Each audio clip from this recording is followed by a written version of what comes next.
chiều nay tôi về thăm mái nhà xưa,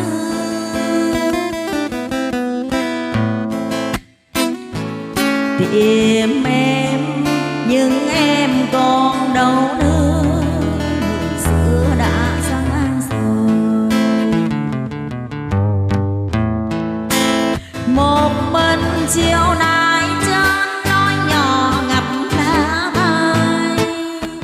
chợt nhìn sáng hoa leo quanh nhà đã nở tim. Kỷ niệm ngày xưa nghe trong tim quá chua cay, lặng nhìn tôi quay gót bóng thoáng nghe đầy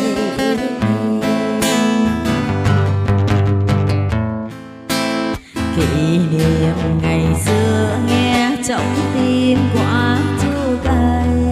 lặng